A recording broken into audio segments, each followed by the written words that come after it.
नमस्कार, आप देख रहे न्यूज 18। मैं हूं आपके साथ मेनका चौधरी। खबरें विस्तार से। हरियाणा के किसानों ने बागपत के किसानों को पीटा है। खादर जमीन सीमा विवाद को लेकर 1 दर्जन किसानों ने ये हमला किया। बागपत के 4 किसानों को लाठी डंडों और धारदार हथियार से घायल कर दिया है हरियाणा के किसानों ने। एक किसान की हालत काफी गंभीर बताई जा रही है। सभी घायलों को निजी हॉस्पिटल ले जाया गया। घटना के बाद 7 किसानों को उठा ले गई हरियाणा पुलिस। एक तरफ तो हरियाणा के किसानों ने बागपत के किसानों पर हमला किया और हमले में घायल हुए किसान तो वापस हरियाणा पुलिस ही बागपत के किसानों को उठाकर ले गई है। 7 किसानों को बागपत से हरियाणा पुलिस लेकर गई। छपरौली थाना के टांडा खादर की यह घटना है। इससे पहले भी इस तरह के मामले सामने आ चुके हैं। बागपत और हरियाणा के किसान यहां पर जो सीमा से सटे जो खेत है उसे लेकर विवाद दोनों ही राज्यों के जो बॉर्डर पर किसान मौजूद हैं उनके बीच आए दिन देखने को मिलते हैं और इसी विवाद में एक बार फिर जो स्थिति है वो काफी तनावपूर्ण बनती नजर आ रही है। 7 किसान बागपत के जिन्हें हरियाणा पुलिस अपने साथ ले गई है, जबकि बागपत के ही कई किसान जख्मी हुए हैं। आरोप यह है कि हरियाणा की सीमा से किसान आए, उन्होंने इन पर हमला किया, धारदार हथियारों से हमला किया और कई लोग घायल हुए इस हमले में। शहजाद राव बागपत से हमारे सहयोगी इस वक्त हमारे साथ मौजूद हैं। शहजाद, ताजा विवाद क्या है?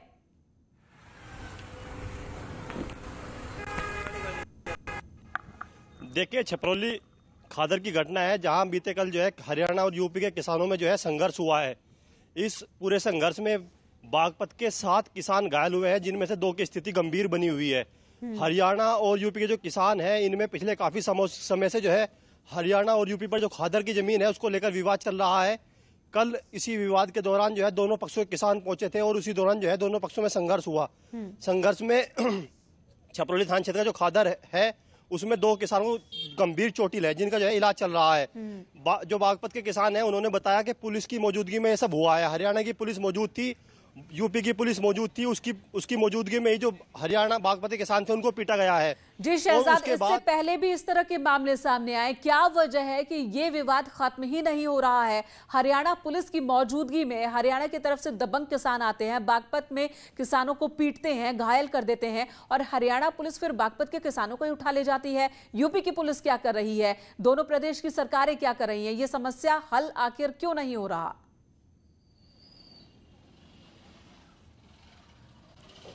देखिए, बड़ी समस्या है बागपत में। बागपत का जो हरियाणा और यूपी बॉर्डर है उसमें जो किसान है उनकी कुछ फसल हरियाणा में है और जो हरियाणा के किसान है उनकी कुछ फसल जो है बागपत में है। उसी को लेकर लगातार विवाद की स्थिति बनी रहती है। आज से लगभग 10 दिन पहले इस वक्त रोकिए, आपको धन्यवाद पूरी जानकारी देने के लिए। तो 2 किसान गंभीर रूप से जख्मी है, कुल 7 किसान बागपत के जख्मी हुए हैं इस हमले में।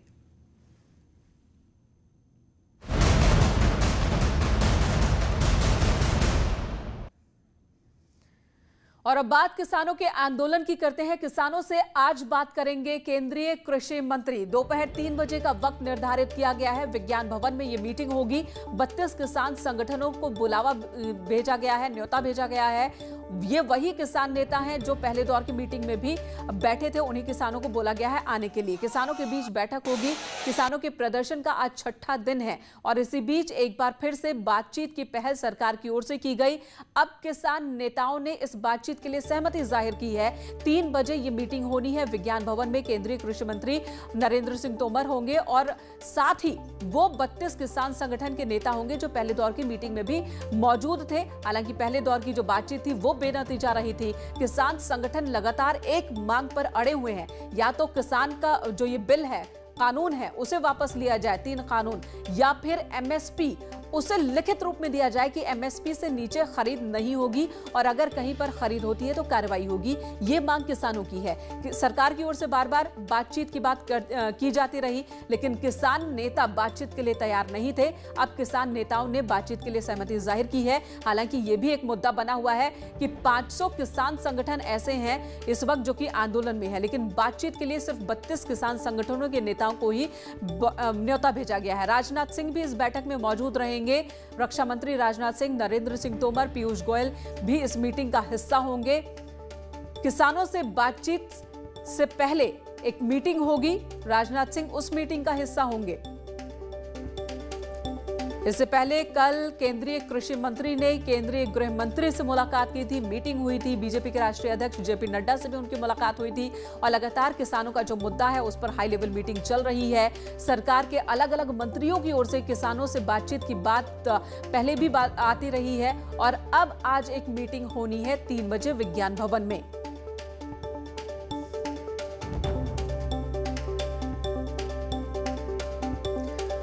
और इस वक्त हमारे सहयोगी रवि मिश्रा दिल्ली से हमारे साथ जुड़ चुके हैं। रवि, 3 बजे विज्ञान भवन में केंद्रीय कृषि मंत्री और किसान नेताओं के बीच मीटिंग होगी। उससे पहले मंत्रियों के बीच मीटिंग हो रही है, बातचीत हो रही है। तो इस मीटिंग में किस तरह का सुझाव आ सकता है, किस तरह की बातें आगे आ सकती है? क्या किसानों की जो मांग है उन मांगों पर विचार कर रही है सरकार?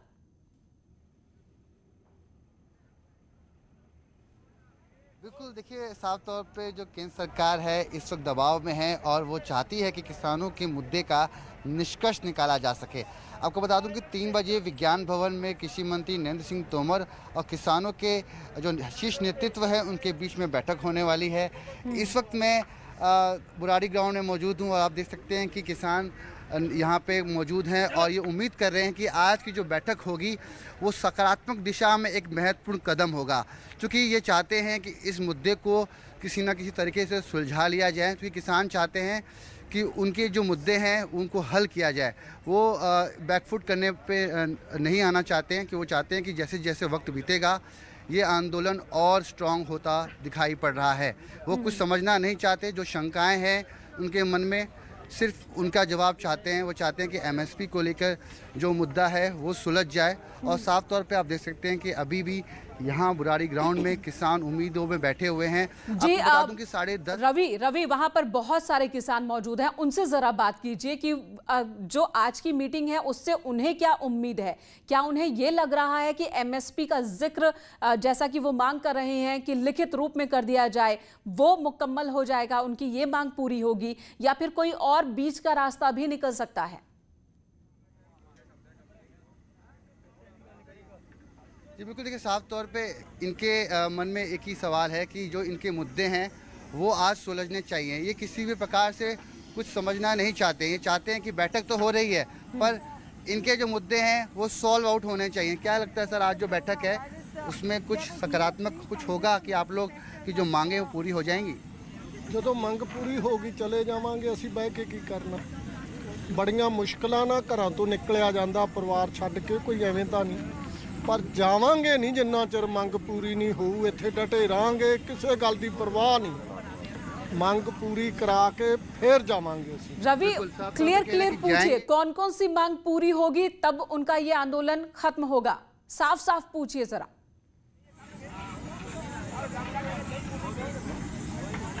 जी बिल्कुल, देखिए उनकी मांगे क्या क्या हैं, आप लोगों की क्या क्या मांगे हैं जो आप चाहते हैं कि सॉल्व हो जाए?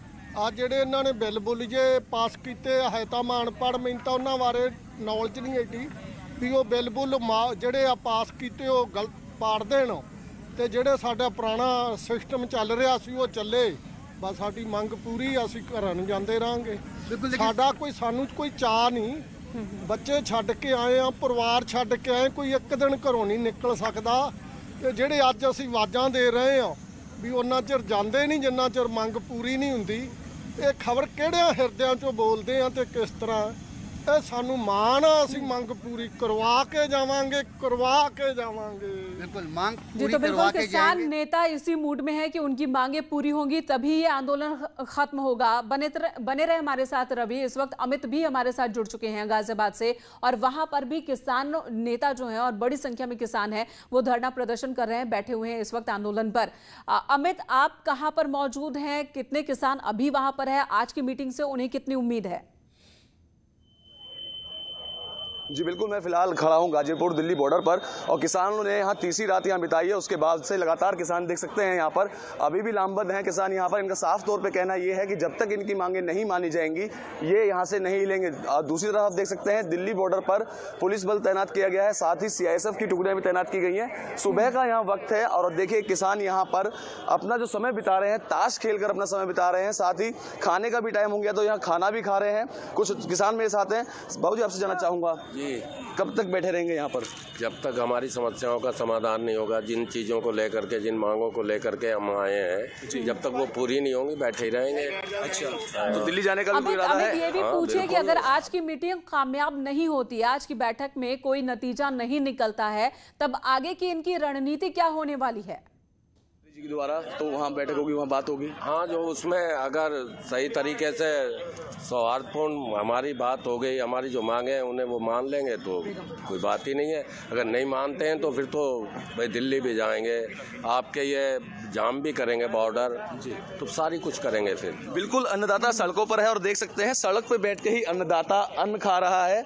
यहाँ सुबह का इनका वक्त है, रात भर यहीं पे इन्होंने विश्राम किया, उसके बाद अब सुबह का वक्त है, तो यहाँ पर ये चावल और रायता यहाँ इनका चल रहा है। और साफ तौर पे इनका कहना यही है कि जब तक इनकी मांगे नहीं मानी जाएंगी ये लोग यहीं डटे रहेंगे, यहाँ से बिल्कुल नहीं हिलेंगे, क्योंकि इस बार किसान आर पार की लड़ाई के मूड में है। जी अमित, धन्यवाद आपका। रवि, आपका भी बहुत बहुत शुक्रिया किसानों से बात करने के लिए और उनके मन में क्या है इस वक्त वो हमारे दर्शकों तक रखने के लिए। तो किसानों का यही कहना है कि अगर उनकी मांग मानी जाती है, पूरी होती है, तभी वो अपना आंदोलन खत्म करेंगे, वरना आंदोलन पर डटे रहेंगे। और जो फैसला लिया गया है दिल्ली की घेराबंदी का, उसी फैसले पर किसान कायम है। हालांकि एक सवाल ये भी बना हुआ है लगातार कि किसान नेता अलग अलग जो बैनर तले यहाँ पर आंदोलन चल रहा है, 500 संगठन है किसानों के जो कि आंदोलन का हिस्सा है, और ऐसे में सिर्फ 32 संगठन के नेताओं को बुलाया गया है। तो इसे लेकर भी किसानों के बीच मतभेद देखने को मिल रहा है। और आज की मीटिंग में जो फैसला लिया जाता है वो फैसला सभी किसान नेता, सभी संगठन मानेंगे, ये भी एक मुद्दा बना हुआ है। और इधर यूपी में सुबह 8 बजे से ही एमएलसी चुनाव के लिए वोटिंग जारी है। स्नातक और शिक्षक की 11 सीटों के लिए आज शाम 5 बजे तक वोटिंग होगी। प्रदेश भर में 46 मतदान केंद्रों पर 116 बूथ बनाए गए हैं। सुरक्षा के कड़े इंतजाम किए गए हैं। सभी बूथों पर सैनिटाइजेशन, थर्मल स्क्रीनिंग के इंतजाम किए गए हैं। मतदाताओं में वोटिंग को लेकर खासा जोश भी दिखाई दे रहा है। 3 दिसंबर को इसके फैसले आ जाएंगे। कुल 11 सीट जिस पर वोटिंग हो रही है, और इन 11 सीटों के लिए 199 उम्मीदवार चुनाव मैदान में हैं।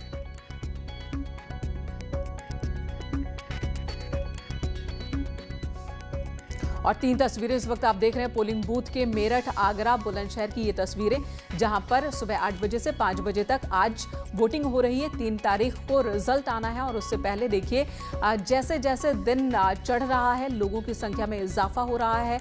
ये आम चुनाव नहीं है, एमएलसी चुनाव है, और वो भी शिक्षक संघ और स्नातक संघ की सीटों के लिए, क्षेत्र के लिए चुनाव होने हैं, और इनके जो वोटर्स होते हैं वो भी खास होते हैं।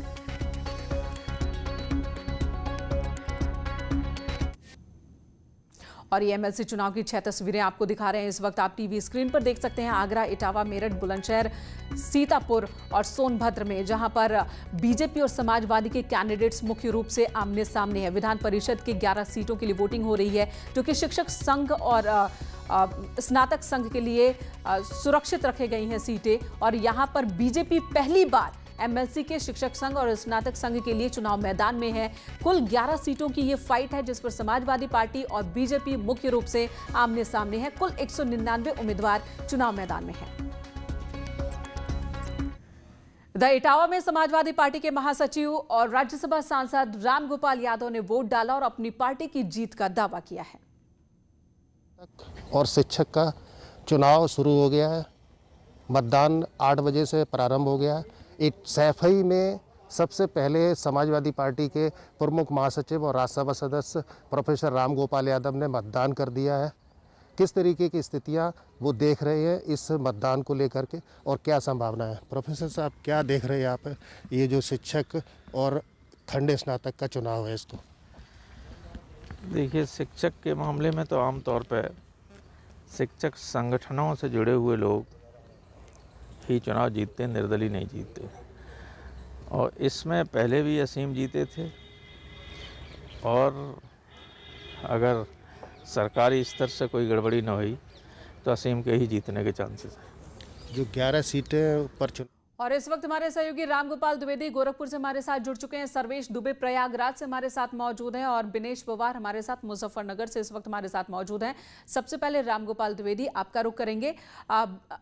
अगर विधान परिषद की बात करें, 100 सीटों की विधान परिषद उत्तर प्रदेश की, जहां पर बीजेपी के पास बहुमत नहीं है, अल्पमत में है। कुछ 21 सीटें बीजेपी के पास है, जबकि समाजवादी पार्टी के पास सबसे ज्यादा सीट है।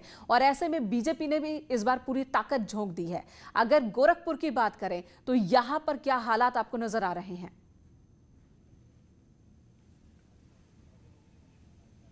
बिल्कुल, विधान परिषद में अपनी बहुमत या बहुमत के आंकड़े के करीब पहुंचने के लिए बीजेपी पहली बार जो है इस एमएलसी चुनाव लड़ रही है। लेकिन अगर हम गोरखपुर फैजाबाद शिक्षक निर्वाचन क्षेत्र की बात करें तो बीजेपी ने हालांकि बड़ी जोर शोर से तैयारियां की थी और इस क्षेत्र के लिए जो बेसिक शिक्षा मंत्री है उनको प्रभारी बनाया था। लेकिन जब टिकट की बारी आई तो ऐन वक्त पे किसी को भी प्रत्याशी नहीं बनाया गया है। यहाँ पे जो अभी मुख्य मुकाबला देखा जा रहा है वो शर्मा गुट के जो वर्तमान एमएलसी हैं उनके साथ और जो वित्त विहीन शिक्षक की तरफ से अजय सिंह है उनके बीच देखा जा रहा है। हालांकि इसमें जो बीजेपी के कुछ कद्दावर नेता हैं वो भी चुनाव मैदान में हैं, तो वो इस लड़ाई को बड़ा रोचक बना रहे हैं। गोरखपुर फैजाबाद शिक्षक निर्वाचन क्षेत्र में 17 जिले आते हैं और इन 17 जिलों में करीब 40,000 मतदाता है। और इस वक्त मैं उसी गोरखपुर जिले के एक मतदान केंद्र पे खड़ा हूँ। सुबह से इक्का दुक्का लोग ही अभी तक यहाँ आ रहे हैं, जबकि ये गोरखपुर विश्वविद्यालय यहाँ पे सबसे अधिक मतदाता है। आपके पास लौटेंगे, रामगोपाल लौटेंगे आपके पास। बनेश का रुख कर लेते हैं, मुजफ्फरनगर और इस क्षेत्र का भी हाल जान लेते हैं हम। बनेश, मुजफ्फरनगर और इस क्षेत्र में किसका ज्यादा दबदबा दिख रहा है? बीजेपी पहली बार एमएलसी के शिक्षक संघ और स्नातक संघ वाले चुनाव में उतरी है और समाजवादी पार्टी पहले से ही ताकतवर है। शिक्षक संघ के संगठन के कई और भी नेता मौजूद हैं इस इलेक्शन में। दावेदारी किसकी ज्यादा मजबूत दिख रही है? देखिए, एक बड़ा कांटे का मुकाबला है। ये कहना तो बड़ा मुश्किल होगा अभी तक कि आखिर किसका पलड़ा भारी है, लेकिन इतना जरूर कहना चाहूंगा कि इस बार का जो चुनाव है उसमें जो मतदाता उसमें काफी उत्साह देखने को मिल रहा है। पहली बार ऐसा लगता है कि ये राजनीतिक से सियासी बन गया है। और यहाँ पर लगातार जो बाहर भी भारतीय जनता पार्टी के पोलिंग बूथ के बाहर जो भीड़ जमावड़ा लगा है उससे भी साफ देखा जाता है। चकाचौंध वही देखने को मिल रही है जिस तरह तमाम और अन्य चुनाव होते हैं। हमारे साथ मौजूद है इस समय भारतीय जनता पार्टी के नेता हैं और राज्य मंत्री कपिल देव अग्रवाल, जिन्होंने अभी अपने मताधिकार का प्रयोग किया है। उनसे बात कर लेते हैं आगे। मंत्री जी, आपका सबसे पहले स्वागत है। क्या कहेंगे चुनाव को लेकर? देखिए, Bharatiya Janata party Noida police commissioner Alok Singh ने एक बड़ी कार्रवाई की। कमिश्नर ने सुंदर भाटी गैंग के सक्रिय सदस्य निजामुद्दीन उर्फ निजाम की 25 करोड़ की संपत्ति कुर्क की है। निजाम ने इस पूरी संपत्ति को सुंदर भाटी के दम पर आपराधिक रूप से कंपनियों से स्क्रैप के ठेके लेकर अर्जित किए थे। निजामुद्दीन पर गैंगस्टर एक्ट के तहत ये बड़ी कार्रवाई की गई है। इससे पहले भी police commissioner Anil Dujana gang और सुंदर भाटी गैंग के सदस्यों के खिलाफ कार्रवाई कर चुके हैं। उनकी 69 करोड़ की संपत्ति को कुर्क किया जा चुका है। द्वारा अपराधिक की दुनिया में प्रवेश करते हुए अवैध रूप से धन अर्जित किया गया है। गैंगस्टर एक्ट के द्वारा 14(1) उनकी माननीय न्यायालय आयुक्त गौतम बुद्ध नगर के आदेशानुसार आज निजामुद्दीन उर्फ निजाम उर्फ मुनीब की प्रॉपर्टी कुर्क की गई है, जिसकी अनुमानित कीमत लगभग 25 करोड़ रुपया है। यह पश्चिमी उत्तर प्रदेश के शातिर आपराधिक माफिया सुंदर भाटी के गैंग का सक्रिय सदस्य है। यह सुंदर भाटी के शोधों और सुंदर भाटी के आतंक का उपयोग करते हुए, दुरुपयोग करते हुए विभिन्न बड़ी बड़ी औद्योगिक इकाइयों में स्क्रैप के ठेके लेता है और उससे इसने अकूत संपदा अर्जित कर ली है। भविष्य में भी माफियाओं और उनके शोधों और पोषकों के विरुद्ध इसी तरह की कार्रवाई जारी रहेगी। मुनीब सुंदर भाटी के साथ गैंगस्टर एक्ट में सह अभियुक्त है। और खबर फतेहपुर से, जहां पर एक पुलिया में धंस गई है बस। बारातियों से भरी ये बस जो कि हादसे का शिकार हुई। इस हादसे में 6 लोग जख्मी हुए हैं। नहर का पुलिया टूटने की वजह से यह हादसा हुआ है। सकूलपुर से मलईपुर मुराव जा रही थी ये बस, जिसमें बाराती भरे हुए थे। थरियाव थाना क्षेत्र के मुराव का ये मामला है, जहां पर ये बस दुर्घटनाग्रस्त हो गई पुल टूटने की वजह से। देखिए, ये पुलिया जो कि यहां पर मौजूद, उस पुलिया के टूटने की वजह से यह हादसा हुआ है।